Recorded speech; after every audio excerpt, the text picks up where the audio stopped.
Hi, my name is Kaylee. In this presentation, I'll be talking about ceramic 3D printing and how it can help artists that work in clay.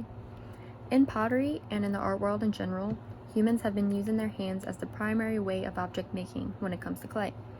Some object makers, including myself, also use press mold making, which consists of creating a mold out of plaster and using a slab of clay to press into the mold. This allows for complex designs that would be hard to render identically over and over in a timely fashion.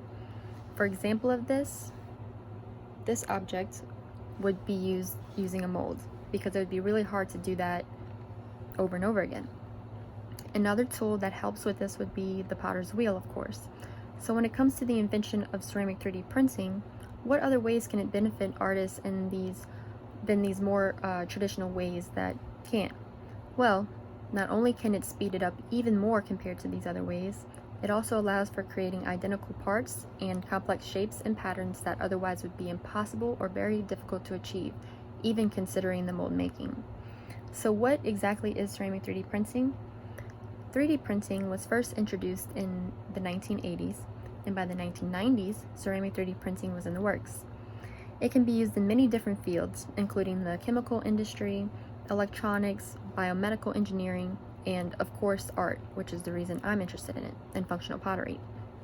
By definition, 3D printing is a series of advanced manufacturing technologies used to fabricate physical parts in a discrete point-by-point, line-by-line, or layer-layer additive manner from 3D models that are digitally sliced into 2D cross-sections. So for example, to create a cup, the 2D cross-section would be a circle, considering its cylindrical shape. So, like this would just be this. As of right now, there's still a quite large amount of limitations for artists that are interested in using ceramic 3D printing. This includes thinking about size limitations due to the drying process of the clay and the time it takes to physically print the object, to the fact that clay is very brittle and it's sensitive to temperature change. Another aspect to consider would be the fact that ceramic 3D printers can be very expensive and hard to access if you don't go to a school that has one, or if you're not in school at all, like an independent artist. This is not to say that the future is not promising in that these things cannot be overcome. There are many artists who are already using and bettering the way of making.